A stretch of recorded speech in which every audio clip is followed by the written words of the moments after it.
3 stitch തലയിൽ വീഴുമ്പോ നല്ല സുഖമാണ്. എന്നാലും ആ പെണ്ണ് നമ്മൾ വിചാരിച്ച പോലെ അല്ലല്ലോ അണ്ണാ. നമ്മൾ എത്ര പേരുണ്ടായിരുന്നു? എന്നിട്ട് അവൾ ഒറ്റയ്ക്ക് നമ്മൾ നേരിടണമെങ്കിൽ അവളൊരു ഫൈറ്റർ തന്നെയാണ്. എന്റെ തല തല്ലി പൊളിച്ചോളെ പുകഴ്ത്താനാണ് നീ വന്നെങ്കിൽ വിക്കി, പൊന്നു മോനെ നിന്നെ ഞാൻ കൊല്ലും കേട്ടാ.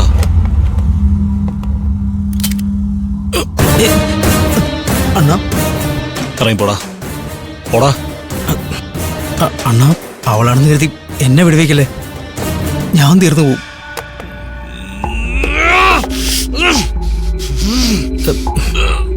നോക്കിട്ട് കൊറേ പന്നിയെ കാണില്ല ഈശ്വര ഞാൻ തീറ്റി കൊടുത്ത് വളർത്തിയത്. എടാ എന്നെ തല്ലി ഈ കോലത്തിലാക്കി അവളെ പിടിച്ചോണ്ടാ നിനക്കൊക്കെ പറ്റിയടാ.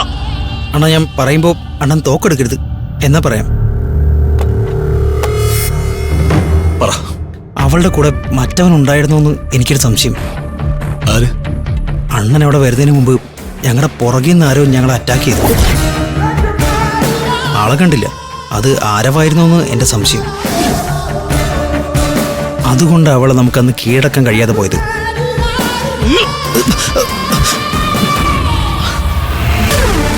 എന്താ ഇത്?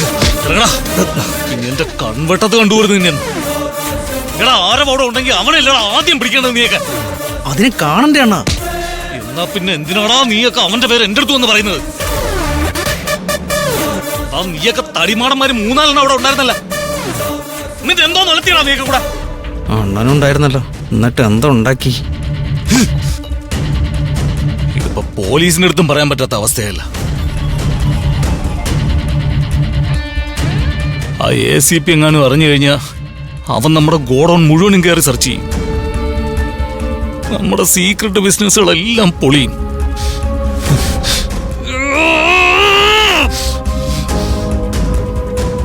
ഒരെണ്ണം ഒഴിച്ചോണ്ടോടാ.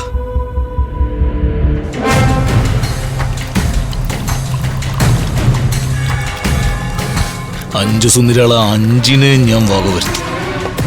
ആ ആരവ് മാത്രമല്ല, 5 സുന്ദരികളും എന്റെ ശത്രുക്കൾ തന്നെ. ആദ്യം വൃന്ദ, പിന്നെ അനന്യ, അങ്ങനെ ഓരോന്നിനായിട്ട് ഞാൻ തീർക്കും.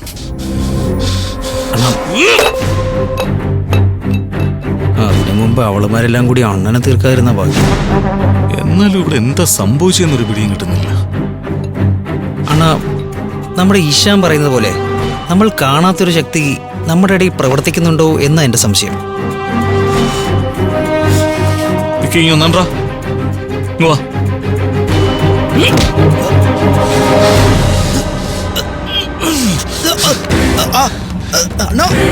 അങ്ങനൊരു ശക്തി ഉണ്ടെങ്കിൽ എനിക്കൂടെ കാണിച്ചാടാ.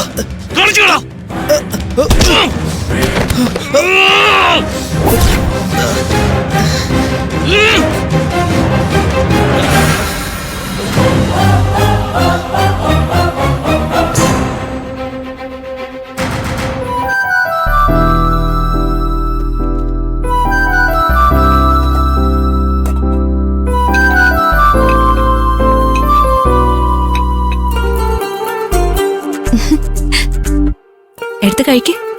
ഇതെല്ലാം ഞാൻ നിനക്ക് വേണ്ടി ഉണ്ടാക്കിയതാ. അല്ല, ഇതെല്ലാം താൻ തനിച്ചുണ്ടാക്കിയതാണോ അതോ ഹോട്ടലിൽ നിന്ന് വരുത്തിയതാണോ? ഞാൻ കഷ്ടപ്പെട്ടതൊക്കെ ഉണ്ടാക്കി വെച്ചിട്ടെ ഹോട്ടലിൽ നിന്ന് വരുത്തിയതാണെന്ന് പറഞ്ഞ എന്റെ സ്വഭാവം മാറുവേ. ഞാനൊരു തമാശ പറഞ്ഞാ മോളെ, ഇങ്ങനെ പരിഭവിക്കാതെ.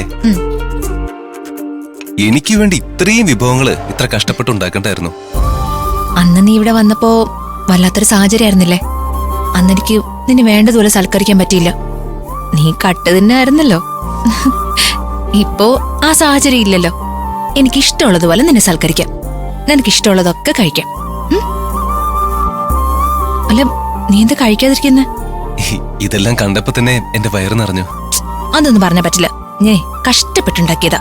നീ ഇതൊക്കെ കഴിച്ചേ പറ്റൂ. ഞാൻ വിളമ്പിത്തരാം.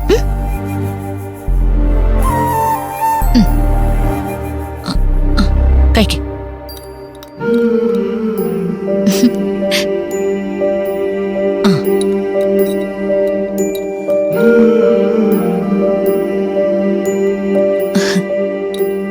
കഴിക്കടാ.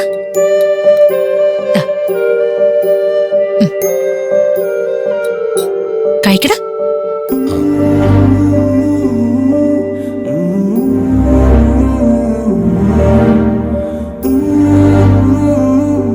ഞാൻ നിനക്ക് വാരി തരണോ? എന്നാലും നീ കഴിച്ചോളോ? അയ്യോ, അതൊന്നും വേണ്ട, ഞാൻ കഴിച്ചോളാം. എന്നാ കഴിക്ക്.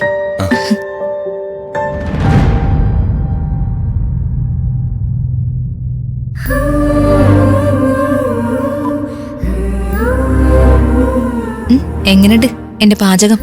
തന്നെ വിവാഹം കഴിക്കുന്ന ആള് എന്തായാലും ഭാഗ്യവാനായിരിക്കും. അതെന്താ അങ്ങനെ പറഞ്ഞേ? ഇത്രയും രുചികരമായ ഒരു ഭക്ഷണം എന്നും കഴിക്കാൻ കിട്ടുന്ന ഒരു ഭാഗ്യമല്ലേ?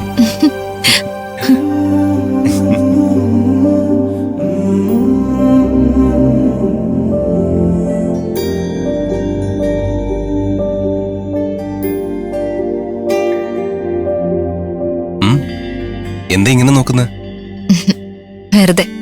നീ കഴിക്കുന്നതാണേ നല്ല രസമുണ്ട്. ഈ രസമല്ലേ ഇപ്പം മാറുമോളെ, ഇവിടെ പോലീസ് വന്നാല്. അയ്യോ, ചുമ്മാ ആവശ്യമില്ലാത്ത കാര്യം ഒന്നും പറയല്ലേ, എന്റെ ചങ്കിടിച്ചു പോയി. അതെ, വേഗം കഴിക്ക്, എനിക്ക് പോണം. താൻ പോവാണെങ്കിൽ ഞാനും കൂടെ വരാം. എടാ, കുറച്ചു നാള് സ്വസ്ഥമായിട്ട് ജീവിക്കാനല്ലേ ഞാൻ നിന്നെ ഇവിടെ കൊണ്ടുവന്നത്. അപ്പൊ നീ കൂടെ വന്നാൽ എങ്ങനെയാ? ഞാൻ കൂടെ ഇല്ലാതെ നമ്മുടെ ഫ്രണ്ട്സ് ഹാപ്പി ആയിരിക്കുമോ? വൃന്ദ എന്നെ ഓർത്ത് കരയുമായിരിക്കും, ഭഗവാനെ വിളിച്ച് പ്രാർത്ഥിക്കുമായിരിക്കും.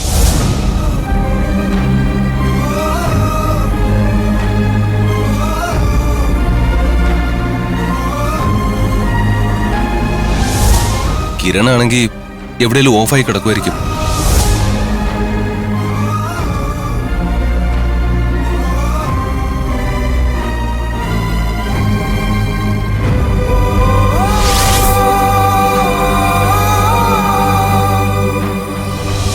ഷൈനിയാണെങ്കിൽ നമ്മളെ കണ്ടുപിടിക്കാനുള്ള വഴികൾ ആലോചിച്ച് തല പ്രാന്തെടുത്ത് നടക്കുമായിരിക്കും.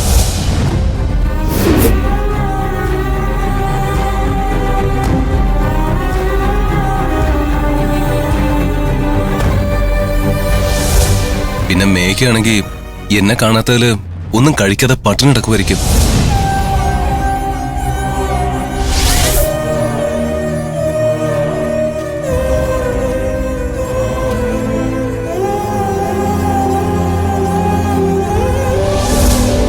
ഏതായാലും നിന്നെ കാണാത്തതുകൊണ്ട് മേഘ പട്ടിണിയൊന്നും കിടക്കില്ല.